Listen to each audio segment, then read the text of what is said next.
class.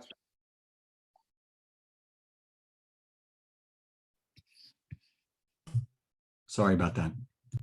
We are not going to be having class for 2 weeks. I will be sailing down the mighty Mississippi and fulfilling a dream of mine, a hope of mine to do this. And you remember the old song, Mammy and Pappy and Ephraim and Sammy, go down to the levee. I said to the levee, and the good ship Robert E. Lee waiting down yonder for me. Well, it's waiting for me. And we'll pick it up at Memphis and go down to New Orleans. And I'll make a pilgrimage from there to Biloxi, Mississippi, which is the last home of our president, Jefferson Davis. And there's a new museum, fairly, I mean, wasn't put up yesterday, but I haven't seen it, in New Orleans, the Museum of the Southern Jewish Experience, which I'm eager to see. There's also a Confederate Museum, which I visited maybe 40 years ago, and a World War II museum. So, and certain antique stores that I want to see also. And so I'm looking forward to a good time. But the next class will be August 2nd. So everybody will have a 2-week vacation. And with that announcement, let's get going. My last class was controversial. Some people loved it, some people hated it. The people who hated it are people who want me to stick to the text. They are here to learn Isaiah. And last session, I went on talking about sociology of religion and psychology of religion, and how to be a Jew or a Christian is to, or any other religion, is to insert yourself into a story. There's a Christian story and there's a Jewish story. And they both begin with God and they both end with redemption, because they're not circular the way the pagan story was. It followed nature. When you worship nature gods, you never get anywhere historically. People don't look at history. They look at summer, fall, winter, spring, and the gods are like that, and it's just rotation. But the Israelites invented, I guess, the linear idea of history. You begin here with creation, and you go on and on and on and on until you get to redemption. The Kates Yamim, the end of days, the fulfillment, the messianic time. And Isaiah is very much into that, and we'll get to that today. But so I was talking all about that, but we didn't get much Isaiah done. The people who like going over these larger ideas, what is religion anyway, from a sociological point of view, and then from a psychological point of view, the big picture, enjoyed the class tremendously. But you can't please everybody. Tonight, we are going to stick with the text, so the people who were put out last time will be very happy. Let me just review, and because it is crucial to me that everyone understand that the book of Isaiah and these other books that we've been reading are not foreign books, that a class like this makes you familiar with them. So if someone says, oh, it's in Isaiah, you know what he's talking about.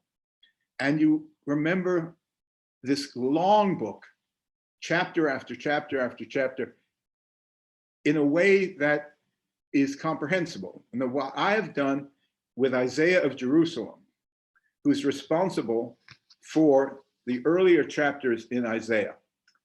And then you have later on all kinds of other people writing generation after generation in the name of Isaiah. Now with St. Paul, you had the same thing. He wrote 7 letters, but there are many more letters, including the great letter Ephesians in the New Testament, attributed to Paul, which he did not write. There was a Pauline school of writers. The same thing with John, the disciple of Jesus. And he established a school in Ephesus, the Johannine school, which produced all this material to which was traditionally now attributed to John the disciple, but in fact was written by people of his school in later generations. Isaiah is the same way. And although you have all these chapters, only chapters 1 through 12, or some would say 1 through 11, and 28 through 32 are by Isaiah of Jerusalem. He was called in 742 BCE.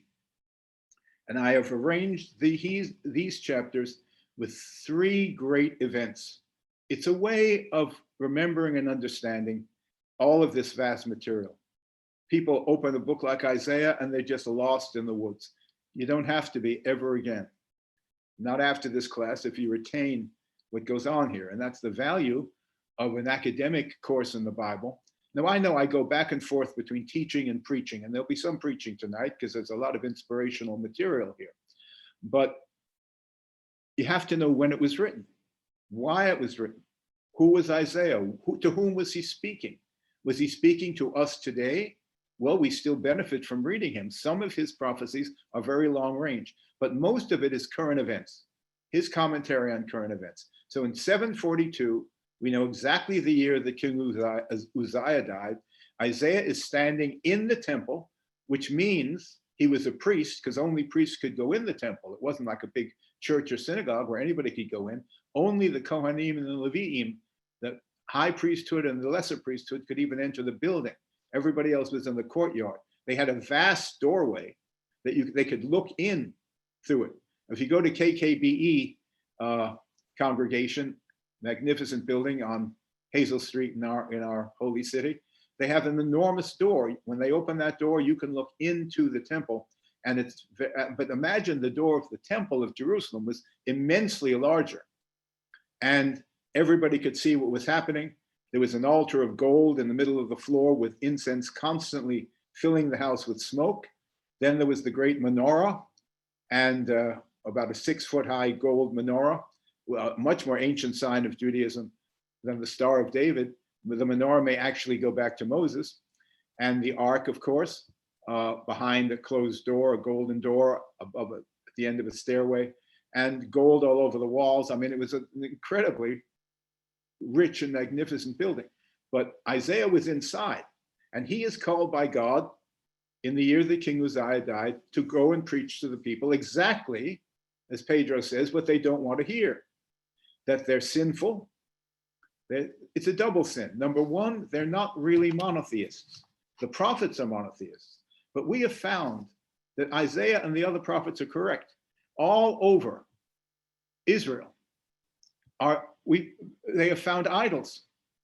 These are supposed to be monotheistic Jews and Israelites, and yet most of them didn't get the message. They thought, well, we do worship the God of Israel, but we also worship nature gods. What's wrong with that? Well, the prophets, of course, say it's a violation of monotheism. There is only one God. And not only that there is only one God we should worship, but there is only one God. Moses apparently believed that there were other gods, but we had to worship the God of Israel.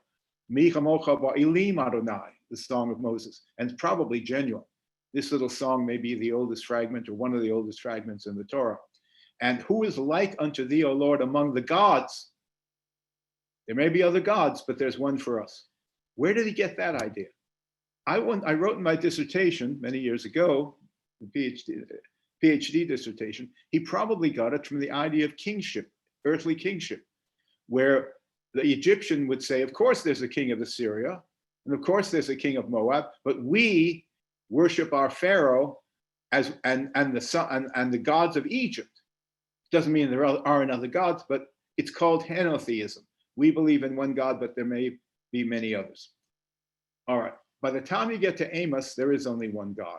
It's not just practical monotheism, as I've said, but theoretical monotheism. So Isaiah is called, and what are the sins of the people? Idolatry, mixing paganism with the true worship of the God of Israel, which is always the problem until the Babylonian exile. And then injustice, unrighteousness, cruelty to the poor, to the marginalized, to the helpless. And you have the social message right from the beginning. What Christians would call raising a fallen world, and Jews call healing a broken world. Does it amount to exactly the same thing? No. In practice, it does, trying to build a just society. But there are the area where Judaism and Christianity, I believe, differ is not so much the Jesus issue, but why it was necessary to have Jesus. If Jesus comes to heal the original sin of Adam, which we all inherit and which cursed the earth is under a curse, and every child is born a sinner, then that is an extremely important idea. I was at synagogue yesterday morning, Zoom, because it was my father's yard site, the anniversary of his death. And then I went to St. Stephen's Church. And it's the whole idea of being absolutely overwhelmed by sin and then infinitely grateful that Jesus has paid the price for it by shedding his blood.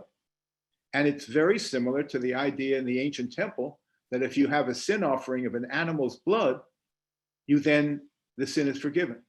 Christianity took this over, and now you have the willing human sacrifice of the one who is both divine and human, who is the only one who could fix the problem. This is Paul's brilliant original conception. In Adam, everybody fell into sin and death. Jesus is the second Adam. He fixes the problem created by the first Adam. Fall and redemption. That's what Christianity is about. And I'm always overwhelmed by that every time I go to church. And it's different from the Jewish idea, in which we do not believe that we inherit the sin of Adam. So original sin isn't a problem. And if then we want to find wisdom in the teachings of Jesus, which I want to find, Jesus could not be seen in Judaism as the one who fixes original sin, because it would be solving a non-existent problem. We'll have to, if we want, I already talked about this months ago when we talked about my article, Welcoming Jesus Home. Not that Judaism is about to do that, but I've written it, and who knows what will happen in the future. Our conception of Jesus will be our own, not the Christian conception, but a different one. But then we can share him, but with different understandings of him, because we have different understandings of inherited original sin. And that, to me, is the crucial difference between these two religions, which in every other way are so similar. So, as usual, I'm getting into theological speculation. Let me get back to Isaiah.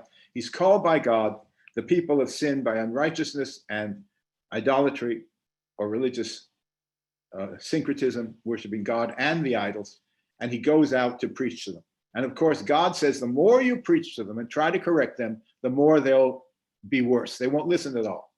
And remember, the only prophetic book in which everybody listened to the prophet immediately is a fable, the book of Jonah. Isaiah was factual. No one listened to him. And until all the terrible stuff happened. Jeremiah was a real guy. No one listened to him. Hosea, Amos. That's why I say some prophet must have written Jonah as an ideal vision of what, if only we could preach and everybody would listen and repent and God would forgive everybody and they wouldn't have to be destroyed. But that turns out to be a fantasy. And if you look at human history, it certainly is. So he's called in 742. That's the first great event of his life. And then we talked about the second one. And of course, remember, he has a 5-stage theory of history, in my opinion. If you read he's called in chapter 6, but chapters 1 through 5 tell us what his early preachings were all about. He believes, number 1, the nation falls into sin. Number 2, God sends a prophet to warn them. Number 3, no one listens, and the punishment comes in the form of an adversary overwhelming them. And then 5, stage 4, after the punishment comes, there's a remnant that survives and repents and lives with God in eternal harmony. That has not happened yet. But that is his 4 stages of history. And we're going to hear more about that today. Now, the second crisis of his life was 7 years later, in 735 BCE. And we talked about that some weeks ago, where northern Israel, the cousins of the Judeans or Jews, joined with Syria. And it's a joint invasion of Judah. And they surround Jerusalem, 2 armies, Syrians and northern Israelites. And King Ahaz, a very undecisive king, Joe, can you adjust this so I can see myself on the larger screen so I can see what I'm doing with my hands, etc. It makes it easy. Thank you. I can't jump around anymore, folks, the way I used to in the classroom. So I do this instead. So these 2 countries cousins of the Judeans, invade Judah, surround Jerusalem, and what they want is for King Ahaz to join their anti-Assyrian alliance. Assyria is the rising power, and these small states, Syria, Judah, Israel, have to figure out what to do about it. And one thing to do is to join their forces in an anti-Assyrian alliance, and that way they can gang up on Assyria. Don't confuse Assyria with Syria. Syria is a small country. Assyria was a great empire. And maybe resist Assyrian power. Ahaz doesn't know what to do. And in preparation for a long siege, he goes out to the waterworks, to the reservoir, to inspect the water supply of the city. There, Isaiah meets him. What a scene. I picture him in his white robe and his beard a-flying and his prophet's staff, and he's there with his son. It's a kind of assurance of the future, and that he has a son to begin with, and he brings him out to meet King Ahaz, who is wavering, has no idea what to do. And he says, King Ahaz, do not join this alliance. They cannot win. Trust in the Lord. Well, that's easy for a prophet to say. Poor Ahaz is a politician. He's got to make practical decisions. He doesn't know what to do. So the prophet says, look, ask any sign. I promise you Jerusalem will not fall, at least not now. And ask any sign of the Lord, as high as the heavens or as deep as Sheol. And Ahaz says, I will not tempt the Lord, which sounds pious, but to Isaiah, who's a zealous guy, these prophets, you don't fool around with them. He says, ask a sign, you better ask a sign. And he says to Ahaz, you know, Ahaz, the country is sick of you, and so is God. You won't ask a sign of God, he's offering it to you. Well, I will tell you the sign. A young woman is pregnant and will bear a son, and his name will be called Emanu-El, God in our midst. He will prove that God is still with Jerusalem, and Jerusalem won't fall. Now that's in chapter 7. Now, Christians see this as a long-range prediction of Jesus. Some Jews see this as a long-range prediction of a Messiah. I don't think Isaiah meant either one of them, although, as I say, these texts are in the public domain, and if you want to see it one way or another way, you're free to see it that way. But what did Isaiah have in mind? God may have some secret message here, but what the prophet has in mind is not something that's going to happen in 700 years or 7,000 years. He says that young woman is pregnant and will bear a son. And but who is she? In chapter 9, you have the birth announcement.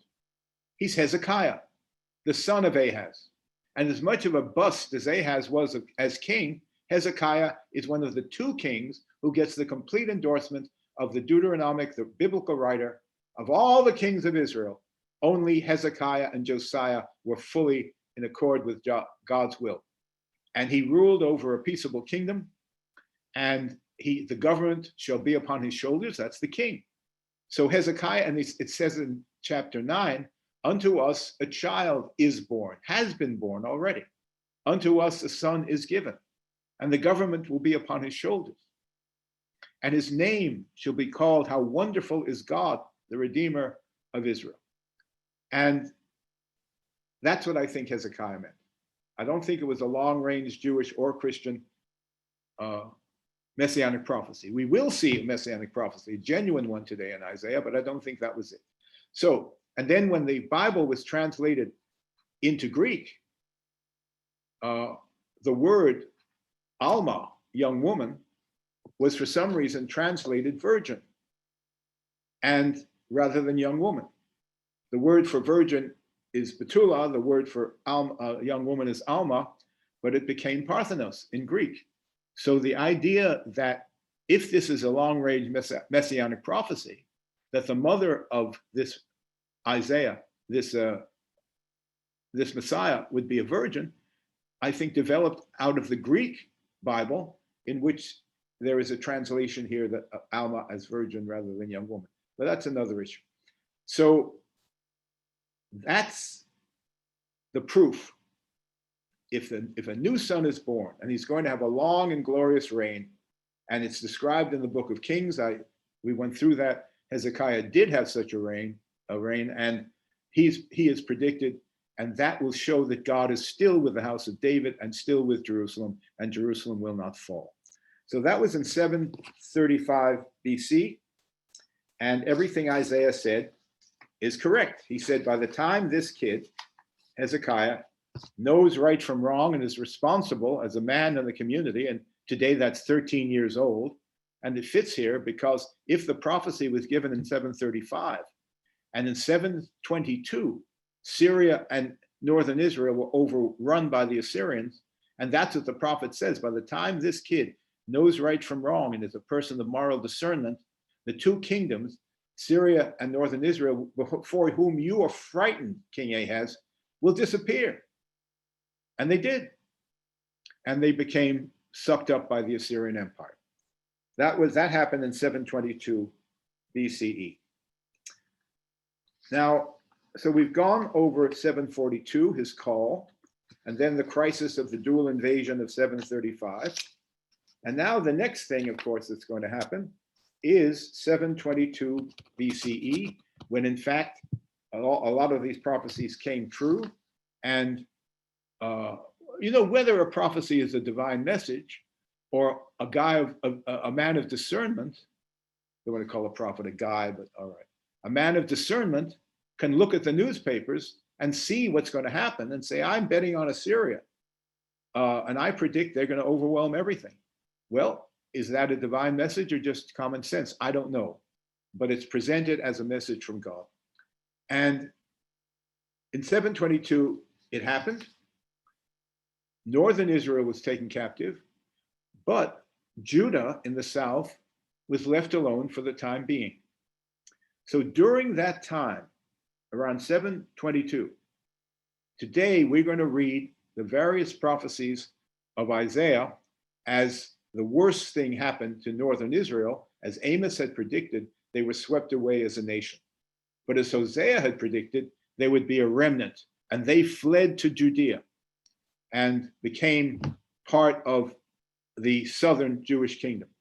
And they brought their scriptures with them, probably, and now you have the Torah, which is northern and southern materials all put together. That's one theory of the authorship, the documentary theory. The northern document was brought down and blended with the southern document, the E scroll with the J scroll, and so we have much of the Torah there. All right. We're now going to be looking at chapters 8 through 12. And these are chapters that were written. You have it on the sheet you have at home with your Bibles in front of you, I hope. And this is page 3. These are the things that Isaiah was preaching as northern Israel was collapsing. It's as if the Chinese or the Russians or some enemy invaded Canada and Canada fell before them. And what do we think in America? My goodness, they're going to come here. What do we do? How do we protect ourselves? And there would be a general panic. Well, Isaiah is writing words which he thinks will alarm the nation, but then comfort them, because he does not believe Jerusalem will fall to the Assyrians. Ultimately, it fell to the Babylonians, but that's 200 years later. All right, page 3 of the handouts. We begin with chapter 8. Isaiah has a relationship, whether he's married or not to this woman, with the woman called the prophetess. So there were not prophets in Israel. There were prophetesses, and some of them were very important. When the book of Deuteronomy was discovered, according to one theory, in the 600s BCE, it was taken to Huldah, the prophetess, to figure out whether it was really written by Moses. And she said, yes, it was. It turns out, from the modern point of view, she was incorrect. But she was the most authoritative prophet in Jerusalem, a woman. So women were put down in the patriarchal society of ancient Israel, except when they weren't. It's like saying statues are absolutely forbidden, except when they weren't. You couldn't have any statues except in the temple. You had two 15-foot high gold statues of angels, of cherubim above the ark. Those are pretty big statues. So the rule is no unless it's yes. Depends on the context. Remember, Saul got into terrible trouble with Samuel, was rejected as king because he dared to offer a sacrifice, not leaving it to the prophet to do it. But then David, his successor, offers sacrifices all over the place and nobody objects. It just shows the power of the office, of the political office, led to religious privileges that Saul didn't have, but David did. Things change. Religion likes to pretend that nothing ever changed. It changes and changes all the time. All right. Let's start reading in chapter 8.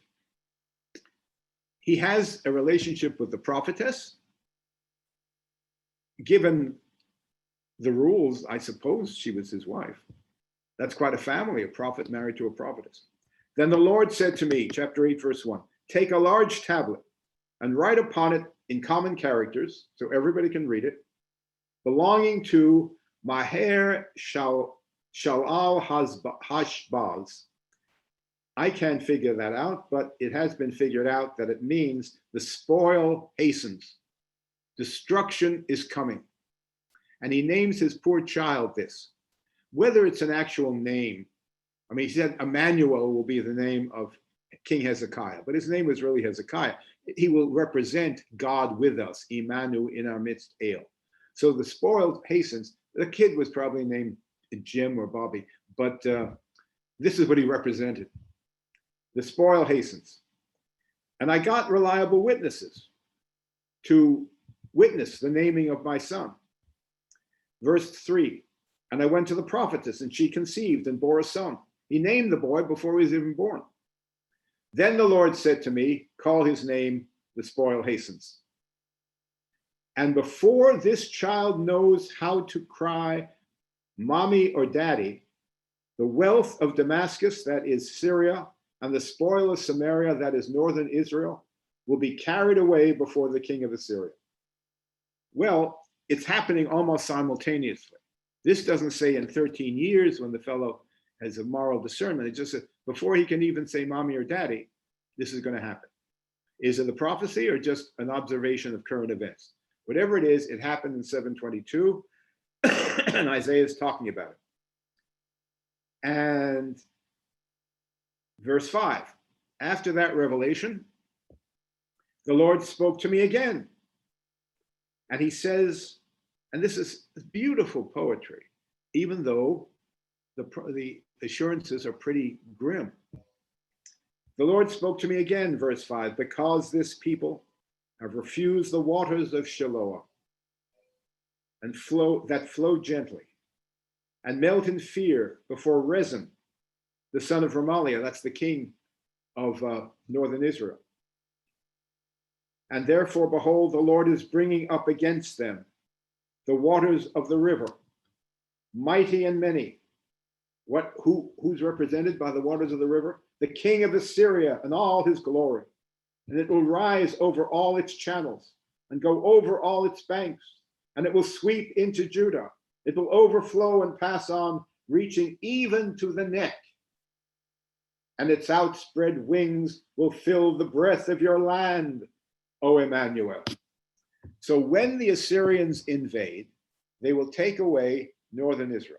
Then in 701, about 20 years after this, Assyria will come into Judah, and they will, it's like if you build a sandcastle on the beach, as I used to do, we had a beach house, and then I watched the tide come in, and first it would surround the walls of the castle I had built, and then ultimately the castle would fall into ruin. What a metaphor for life and all the constructions of human beings. It's like the poem Ozymandias, look on my works, ye mortals, and despair. Everything passes with time and crumbles. Well, but Jerusalem won't. The Assyrians will succeed in sweeping away northern Israel, scattering those 10 tribes, God knows where, and they will come then 20 years later back into to try to do the same thing with Judah. They will lay waste to the countryside surround Jerusalem up to the neck, but then they will fade away.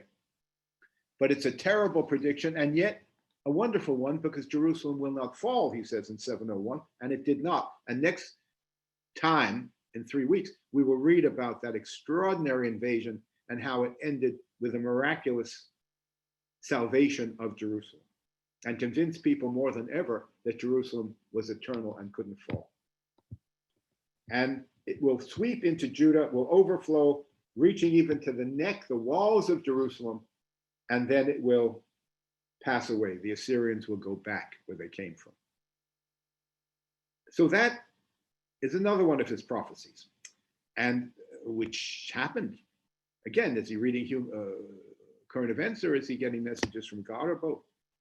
Maybe God speaks through human events we read about in the papers.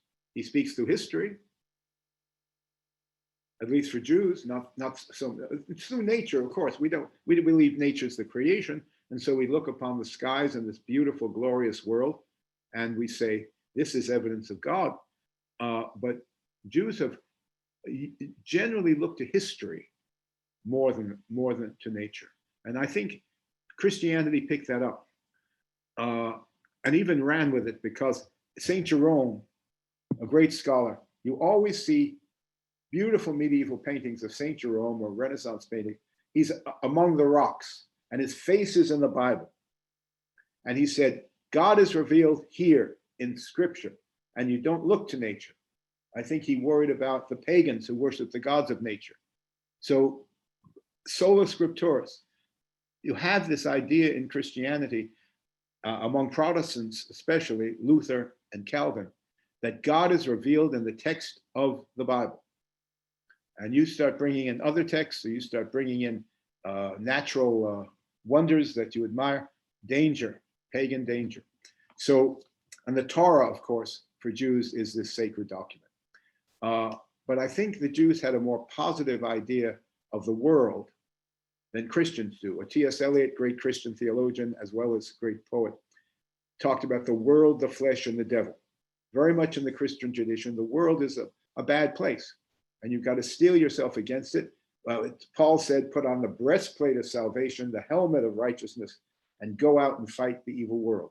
And in Judaism, as far as my experience of a half century and more goes, I've never seen the word world used in a negative way. The world is good.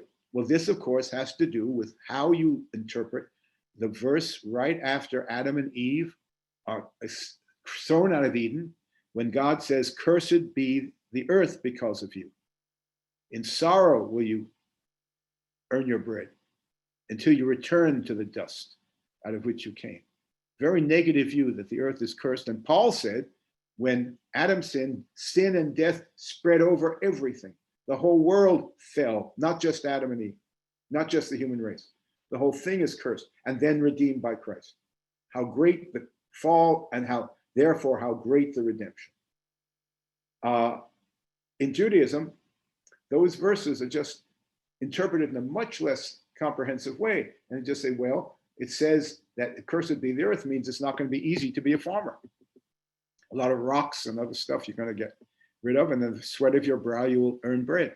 So Christian theology tends toward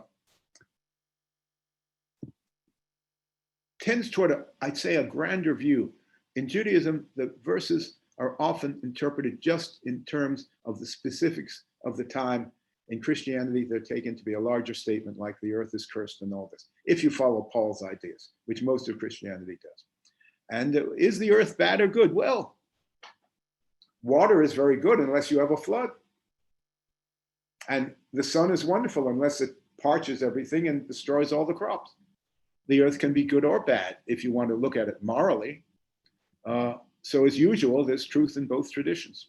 That's why we need to talk to each other in the Jewish-Christian dialogue, lest one religion become too oppressive or depressed, or the other religion become too Pollyanna-ish. Judaism is very celebratory, and the view of the world of Christianity is much more negative. But of course, it's ultimately positive because of Christ.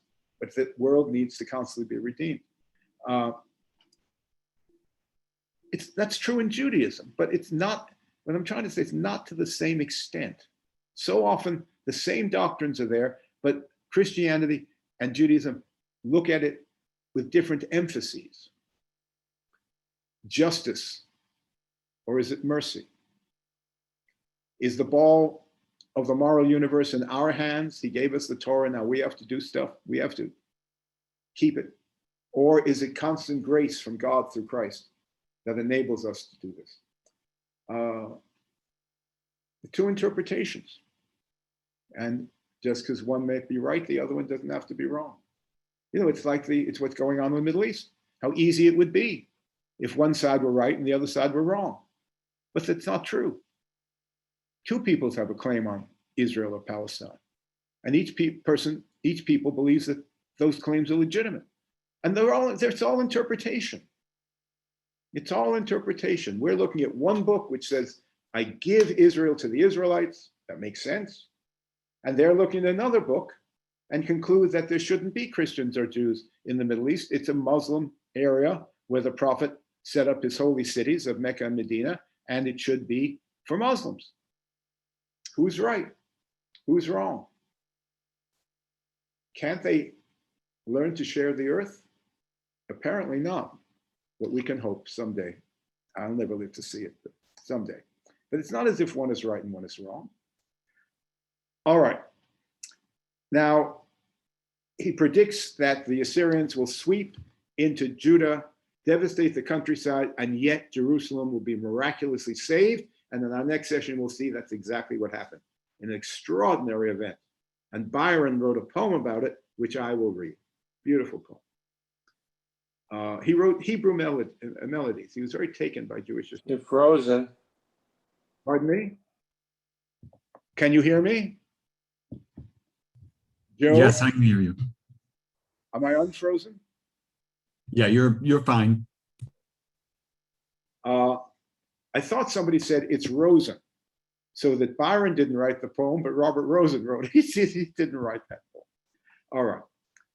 If I get frozen, tell me. Now, let's take a look at more of this prophecy. It begins with current events. What happened in 701? They swept into Jerusalem, Judea, but didn't take Jerusalem. Verse 11, what else did the Lord say? I mean, he keeps saying, the Lord said to me in verse 1. Then in verse 5, the Lord said to me again. And now in verse 11, God sends another message. Verse 11, for the Lord spoke thus to me with his strong hand upon me and warned me not to walk in the way of this people. Don't go the way the majority of the people are going. Do not call conspiracy all that this people calls conspiracy. In other words, they believe that Isaiah was involved in some conspiracy, perhaps with the enemy, to demoralize the people, but he was telling them the truth. And do not fear what they fear, nor be in dread. In other words, these people fear Assyria. These people fear that their gods, their pagan gods, which they worship along with the true God, will save them. Do not fear what they fear. Do not stand in awe. Yirat Adonai. Stand in awe before the Lord, not before idols.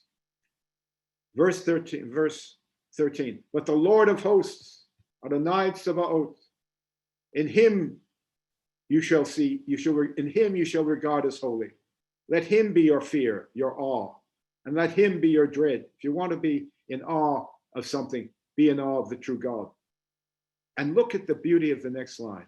If you fear God, then, verse 14, he will become a sanctuary to you. So what God is to you and your fate depends entirely on the choice you make. It's in your court. You follow what the prophet says and trust in God to deliver you from enemies and to give meaning to your life and fulfill you as an Israelite, as one of his people who has been chosen to be his witness people. Then he will be a sanctuary. However, for those who don't, he will be a stone of offense, a rock of stumbling to both houses of Israel. Paul picks this up in his letters when he talks in Romans 9-11, when he talks about the Jews and their relationship to Jesus. Very interesting 2 chapters. A stone for those who follow God, he is a sanctuary. Beautiful word. But for those who don't, he is a stone of offense, their offense, and a rock of stumbling to both houses of Israel. Because the more you tell them what God wants, the more they resist. And it depends on your attitude. Do you see the bushes flame with God as Moses saw the burning bush? Or do you look away and not notice? It's all up to you. Do you see God wherever you look? Or do you not think of him at all? And what is T.S. Eliot talks about his life sort of ladled out with teaspoons or whatever it was. I don't remember the text. But you can live a little tiny life or you can live a big life. If you're connected to the infinite and the eternal purposes, that moral purposes as we see them of God, your life can really mean something. To say I'm a human being doesn't mean don't bother me, I'm just a human being, what can I do? It says I'm a human being in the image of God, I could do something about improving the situation. I can't fix it all the way, but I have to start. Or I can say, what can I do about it? Or not even notice God in the world and waste my life with trivia. It's all up to you, he says. God can be a sanctuary or a rock of stumbling. Michael, there's a question from Pedro, I think. Is your hand's raised? Oh, I'm sorry. That was a mistake on the thing. Please disregard it. An evangelical, he's giving testimony, he raises that. I had students in my class who in the 70s, there are a lot of the Campus Crusade for Christ, and I would be teaching New Testament, and a hand would come up. And I would say, yes, and the boy said, I have to testify. The Holy Spirit calls upon me to testify. I said, well, who am I to argue with the Holy Spirit? By all means, stand up and give your testimony. And he did, and I thank him very much. And then I went on. So anyone who wants to testify, go ahead. And you go to some evangelical church. I went to the Primitive Baptist Church again.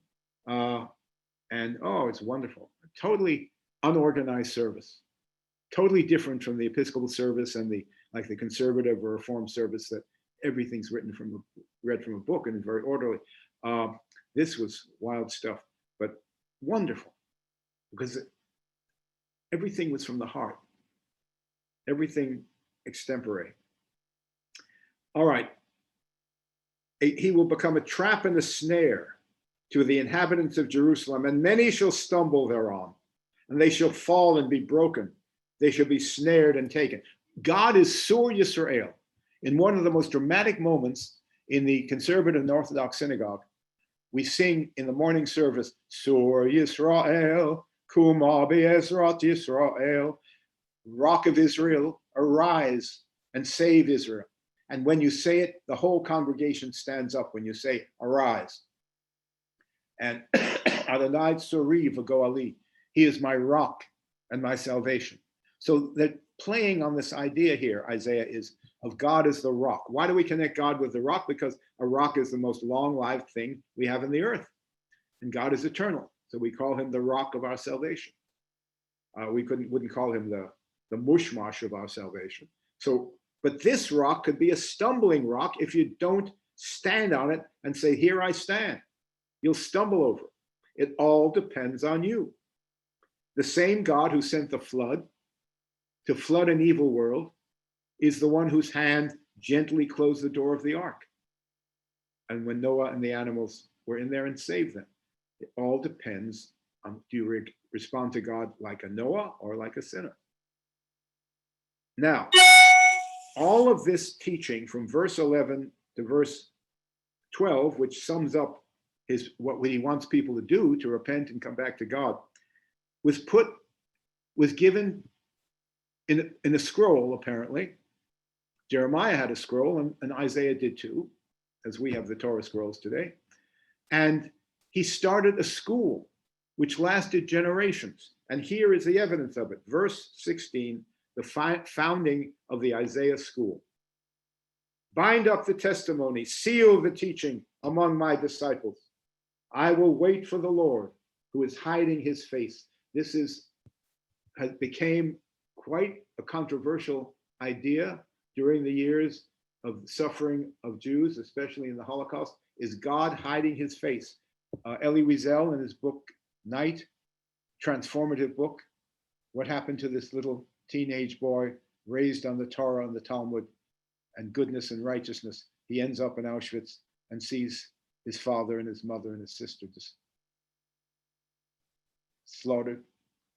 And he talks about this. Is it possible that God is hiding his face? That evil has become so prevalent that the Holy One cannot even look on it. He says that when he finds refuge, he's running from the Nazis, and he finds refuge in a little cave, I think, with a dog, this starving dog, and he hug each other all through the night, and they give each other warmth. And he says, I'm ashamed as a human being to appear before this dog. Animals don't sin, but look at the age we live in. And he has no reason to be ashamed of being a dog, but I have a reason to be ashamed of being of the human race. And then he says, God must be hiding his face. I'm sure you've read the book. If you haven't, you owe it to yourself. I mean, it's a terrible experience, horrible, but it's like listening to the words of the prophet in those days. Nobody wants to hear them, but they are true. Bind up the testimony, seal the teaching among my disciples. I will wait for the Lord, who is hiding his face from the house of Jacob, and I will hope in him. Isaiah at one point retires into his circle of disciples. Behold, I and the children whom the Lord has given me are signs and portents in Israel from the Lord of hosts, who dwells on Mount Zion. He believes that God lives in that temple in some general sense, and that's why Jerusalem won't fall. Jeremiah didn't believe that, but Isaiah, remember, he's a Kohen, he's a high priest, and or at least a Levite. And so he believes in that theology. He dwells on Mount Zion, that's where the temple is. And when they say to you, consult the mediums and the wizards, because, and T.S. Eliot has this in The Wasteland, when God dies in a society, a desire to connect to something bigger doesn't die. So you go to wizards and mediums who want to connect you with your dead wife or your dead husband. My grandmother was approached by people like this. Don't you want to connect with Jack? And a lot of people give a lot of money to these phonies to do that. Isn't there a movie called Ghost or Ghost Story? A young man is killed and he does come back and he solves his murder. Wonderful, beautiful, wish fulfillment kind of story. So the mediums take over, the phonies take over, the mediums and the wizards who chirp and mutter. And Eliot talks about Madame Sosostris, famous clairvoyante, had a bad cold, and yet they say she is the wisest woman in Europe. She has a bad cold. Everything she represents is sick, and yet she's in the absence of true religion, we go to all these phonies. Plenty of them around today. Mediums and wizards who chirp and mutter. Should not people consult their God? Should they consult the dead on behalf of the living? To the teaching and to the testimony, exclamation point. Back to the Torah. Surely, for this word which they speak, there is no dawn. This is darkness. And so he says that's where how people are living. Therefore, I choose to become a hermit, at least for a while, and to withdraw from this corrupt society. And so let's go to chapter 10. So you get the feel of what's happening right then and why he's disgusted with the way Judea is going. Now, why have the Jews survived our history? The historian, who's the one who said we were a fossil? Famous English historian, Pedro, Englishman. What was his name? Whatever it is, a great world. Toynbee, Arnold Toynbee. Professor Toynbee. The Jews are a fossil. Christianity says they should have died out when they didn't accept Jesus. And yet here they are. And the church said that until 1965, that if the Jews were the people of God till they didn't accept Jesus as Messiah, and then they're cast off, and now the church is the people of God, and we got to get all those Jews all baptized up, and so they'll join the successor people of God. And in 1965 at Vatican Council II, they said, wrong, we've been wrong all this time. The covenant with God that God made with the Jews through Abraham, Isaac, and Jacob, and then with the whole people at Sinai is eternal. We did not replace the Jews. We joined them as worshipers of the true God. What a cataclysmic change. And yet most Christians and Jews aren't aware of it because the rabbis, ministers, and priests don't like to talk about it. They're too busy with their own little business. This new relationship between Jews and Christ, spent my life on it. And it's extraordinary, the documents that have been produced by all these churches, and then by Jewish theologians, people like me who write books in response. If the Christians are saying we are still a valid covenant people of God, then what do we say about Christianity? How can we say they're not? So that's the Jewish-Christian dialogue, which brings it right up to date. Now, why have the Jews survived? Well, when people ask me this, I say, I stand upon the promises of God. I believe them to my people, that we will be here for as long as the heavens remain over the earth. As long as we are needed, we will be here and scattered around to be moral teachers to the world.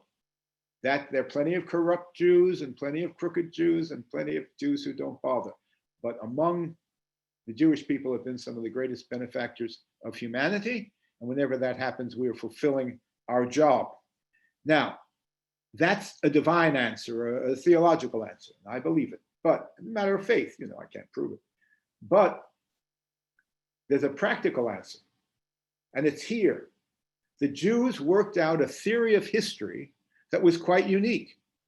Who is leading the Assyrians to scatter the 10 lost tribes and to threaten Judah? God, the God of Israel, is leading them against his own people, not to destroy them, but to shake them up. I mean, really shake them up, shake them until the majority will fall away and be destroyed, and a faithful remnant, shaken by this experience with Assyria and Babylon and all these people, the Soviets and the Nazis, and all the history of Israel persecution, will return to God. A small remnant. There should be hundreds of millions of Jews in the world today, given the fact that there were millions at this time that we're talking about. We only have 14 million people. In 1940, we had 18 million. We haven't even recovered from the Holocaust. But through forced conversion and voluntary abandonment of the faith and persecution and mass murder, as in the Holocaust and in certain times in the Middle Ages, we're a faithful, tiny remnant of what could have been a great nation. It is a great, we are a great nation because we bear a great message, not because we have a lot of people. And all of this vision has been borne out by Jewish history. Think of it what you will, but look at this. We figured out that if the Assyrians defeat us, it wasn't because the Assyrian gods were more powerful than our God. It was the Assyrian gods didn't exist. Our God was using Assyria as the rod of his anger to punch us around, to hit us over the head, to wake us up, and so that we would return to him. And we find it here. Verse 5, a whole theory of history, unheard of before. And that's one practical reason why we're here. If we won a battle, then God was favoring us for being good Israelites. If we lost it, he was smacking us around for being bad Israelites, not to destroy us, but to discipline us and make us come to our senses. Amazing theory. Because all these other religions disappeared. If the Babylonians defeated the Assyrians, well, a lot of Assyrians would take over the Babylonian gods. Those gods must be stronger than our God. But the Israelites worked out a theory that even if they were defeated, a cataclysmic defeat, it was the God of Israel leading the Assyrians. Now, the Assyrians weren't aware of that, but they were just a tool of God. Chapter 10, verse 5.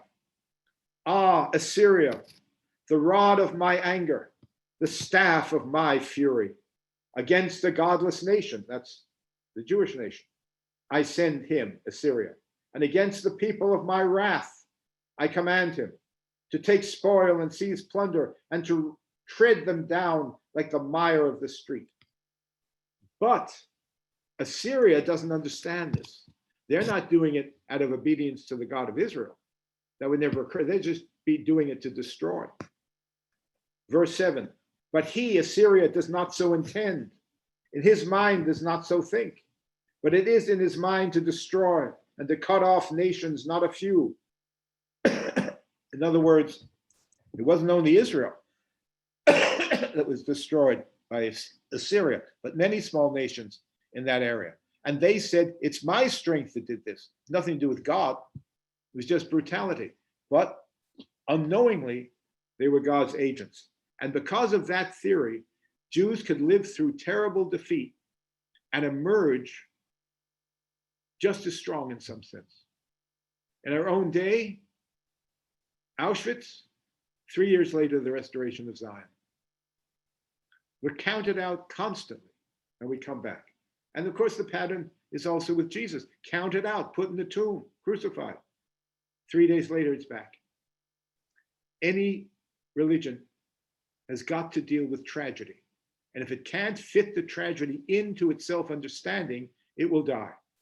The suffering servant of God, which we will read about in heaven knows when, we'll get to Isaiah 53, Jews believe is the people of Israel, and who suffer from the moral disorder of the world.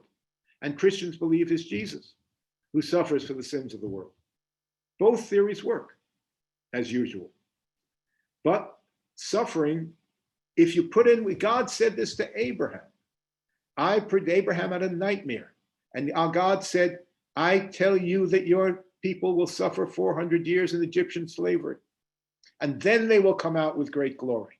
And that's the pattern of Jewish history. God is saying, if you put your trust in me and stick with me, I don't promise you a rose garden.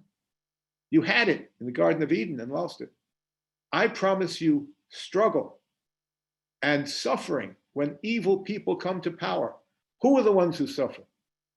Faithful Jews, faithful Christians, because they know that the Stalin or Hitler, they're not God. God is God.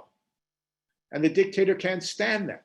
And they go after religious people first. And that's part of the deal. That's the deal. You want to be my people, you're going to suffer. But for a purpose. And I always think of Unamuno's book, The Tragic Sense of Life. The last line, may God deny you peace, but give you glory. And Jews and Christians and others have understood that often there is no peace, but if you suffer for something valuable, there's glory. Now, I say that in America, where it's very unlikely that Jews or Christians will ever have to suffer for their faith in any way that we knew in the past. So it's easy for me to say. But that certainly is an interpretation of history that is prophetic and I think works. So if we lose a battle, it's God doing it, not the gods of Syria. It doesn't mean we're going to worship the Assyrian God. It means it was the Babylonian exile, the ultimate defeat of Judea and destruction, laying waste of Jerusalem, and there wasn't a stone left on a stone, which strengthened Judaism, a remnant to return from Babylonian exile. Only a small remnant came back. The rest stayed scattered around the Persian Empire. But those who came back rebuilt Jerusalem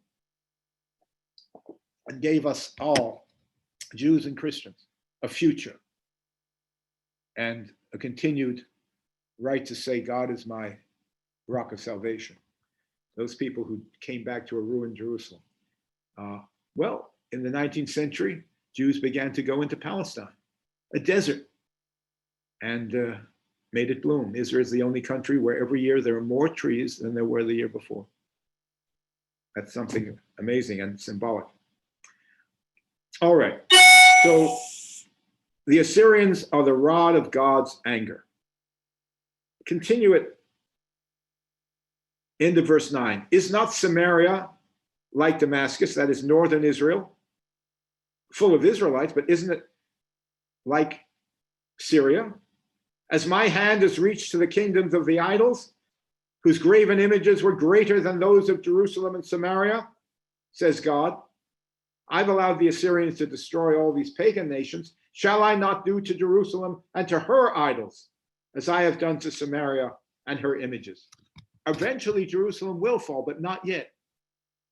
And after that, when they went back, the remnant went back, after an initial period of syncretism, when Ezra and Nehemiah arrived there, they cleansed the whole place of anything like that. And the Jews have been very faithful, I think, to the faith ever since. And so we are here, but as a remnant. But it took the Babylonian exile, the ultimate catastrophe, to strengthen rather than destroy the faith of Israel. And it's true of the persecutors of the Catholics in Poland. Poland became more and more faithful to Catholicism the more the communists tried to destroy it. And that was fatal to the communists' fall, with the Pope and President Reagan working together. A Polish Pope is very important in liberating Eastern Europe. So he's going to do the same thing to Israel as he did to pagan countries. When the Lord has finished, verse 12, but now a change, a shift, as you often see in the prophets.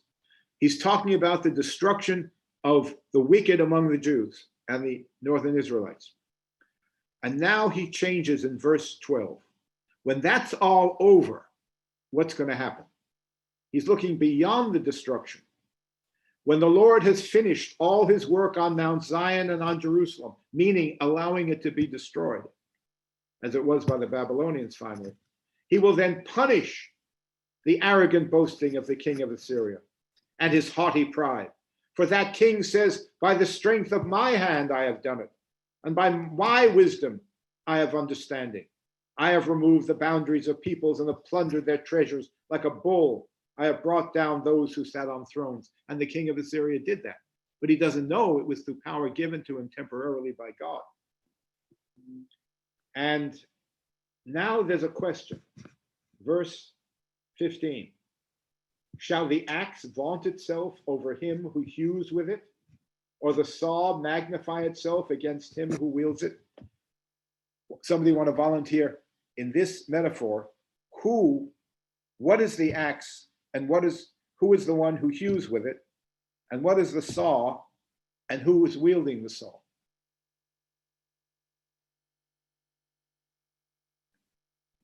The axe, if it were to come to consciousness, would say, I'm chopping the wood. But of course, that's not true. The one holding the axe, God, is chopping the wood. So the axe would be Assyria, and God is using Assyria to chop the wood, which would be Israel. Or the saw, it's the man who's doing the sawing is the power. The saw might think, well, I'm doing it.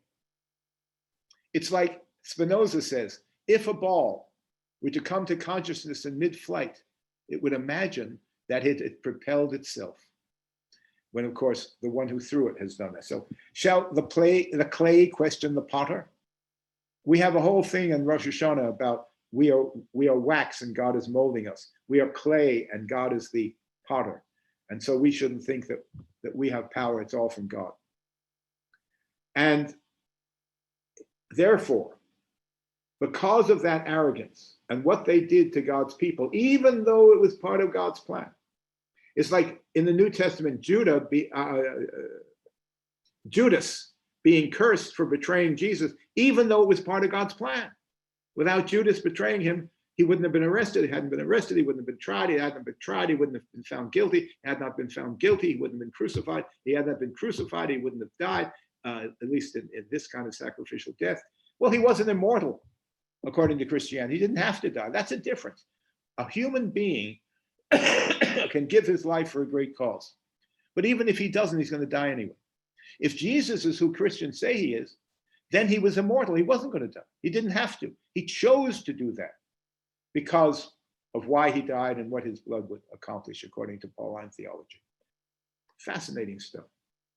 So, because of the arrogance of Assyria and their destruction, even though God was using them, verse 10, the Lord of hosts will send wasting sickness among his stout warriors, the Assyrians, and under his glory, a burning will be kindled like the burning of fire.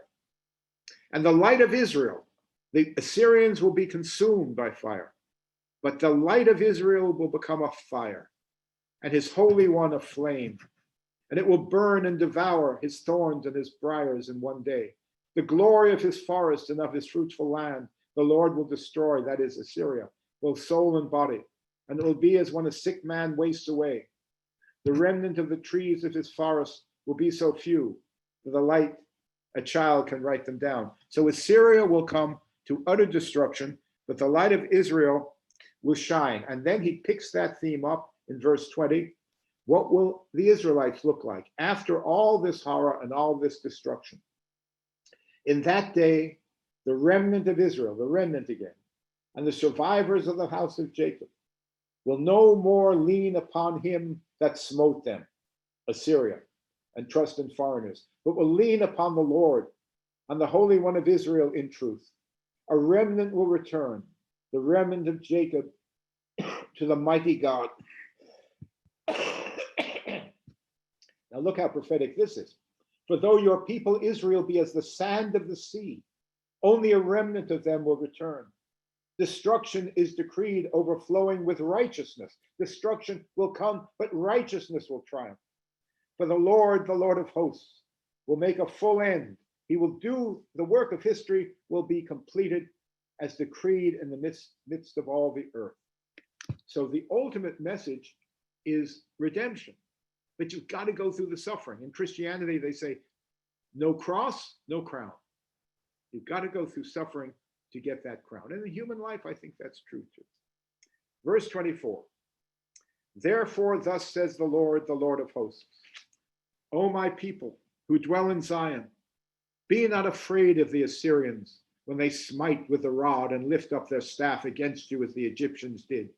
For in a very little while, my indignation will come to an end, and my anger will be directed to their destruction.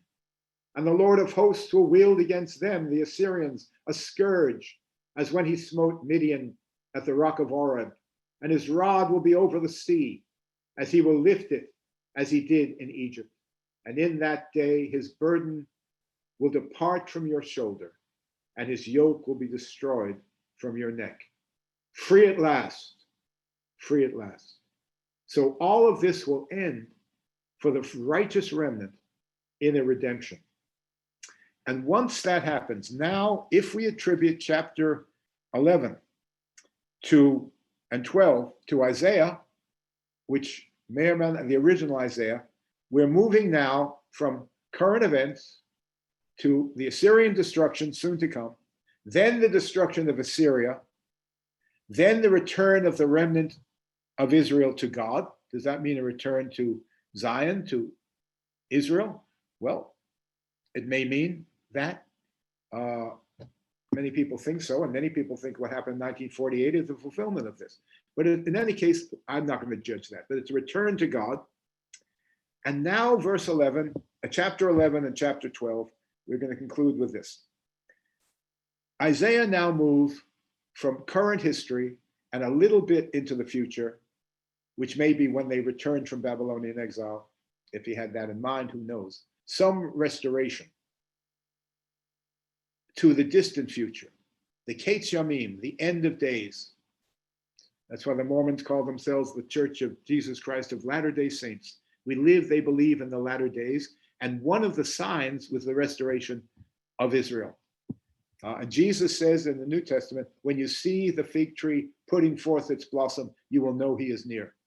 And if the fig tree represents Israel, as often does, many evangelical Christians say in 1948 was the first step moving toward ultimate redemption in the Messianic age. And in fact, the prayer that conservative and Orthodox Jews say, well, conservative Jews, I don't know if I think they do, say for Israel every week in the Sabbath service, the re-establishment of Zion, Reshit Simichat Geulatenu, the beginning of the rejoicing of our redemption. So the chief rabbis of Israel agree with the evangelicals that the restoration of Zion is the beginning of a series of events which will end with the coming of the Messiah. Soon. Let's look at chapter 11. Christians read it and attribute this. They think it's a description of Jesus. Jews read it and think it's a description of a coming Messiah. And it's both, because although some of the things that are listed here were not accomplished by Jesus, Christians say he will come again and accomplish all this. And Jews say, well, we don't think he was the Messiah because he didn't do these things. But then if he were to come again and do these Messiah things, then that's another question. And we shall see. And if a Messiah comes who isn't Jesus, then Christians will have to reconsider their position. But who knows? I mean, we're not going to solve it here. It may not happen for a million years. Meanwhile, let's prepare a world worthy of the Messiah, whoever he happens to be.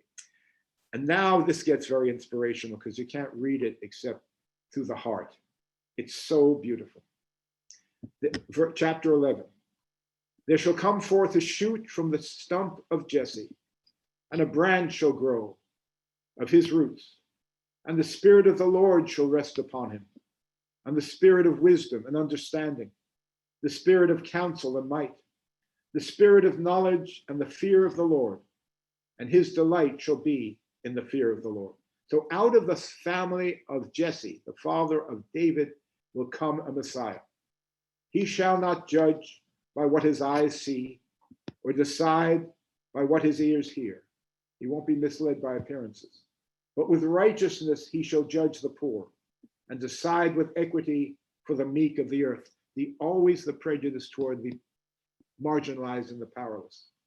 And he shall smite the earth with the rod of his mouth, and with the breath of his lips he shall slay the wicked. Righteousness shall be the girdle of his waist, and faithfulness the girdle of his loins.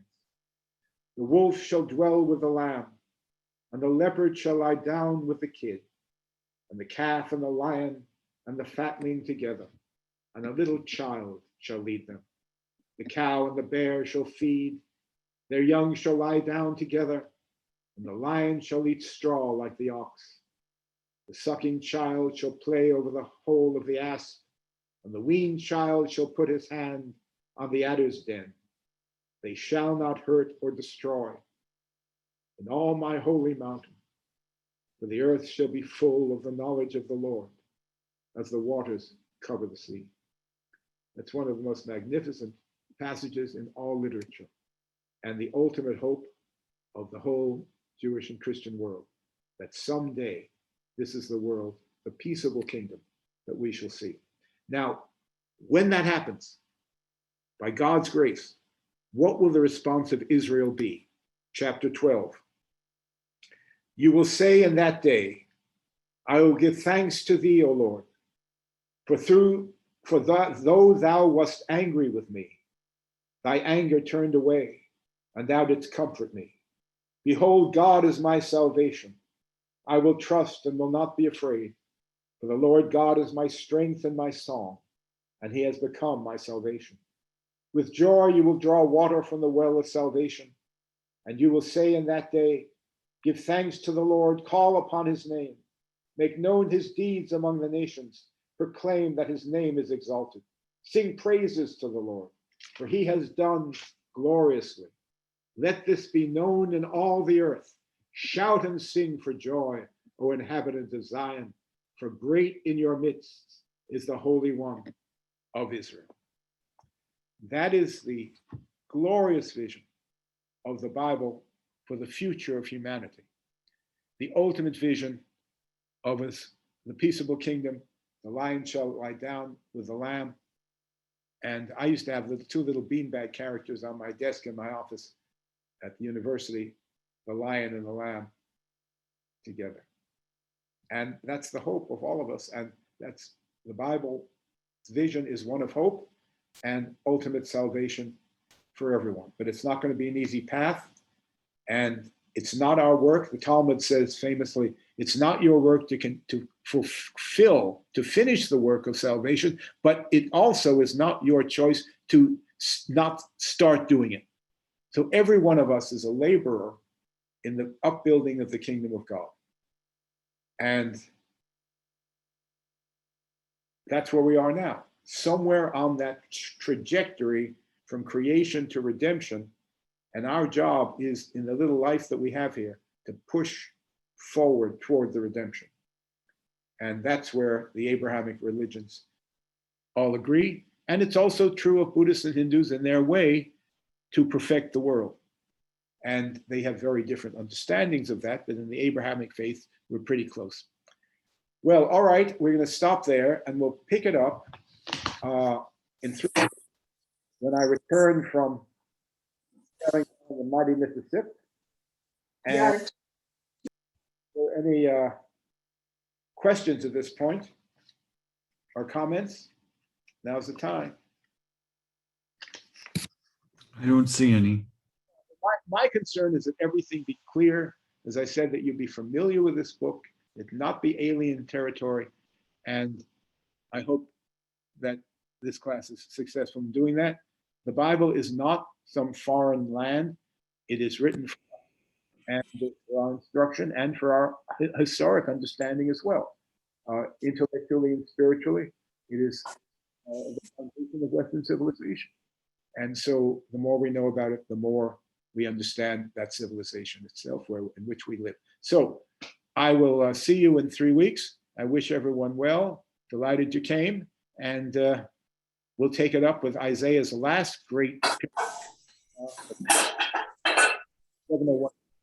And then after that, go on to Jeremiah. Are you on video? Right, yes, right now. Okay, thank you. Bye, everyone. Good trip back. Thank you.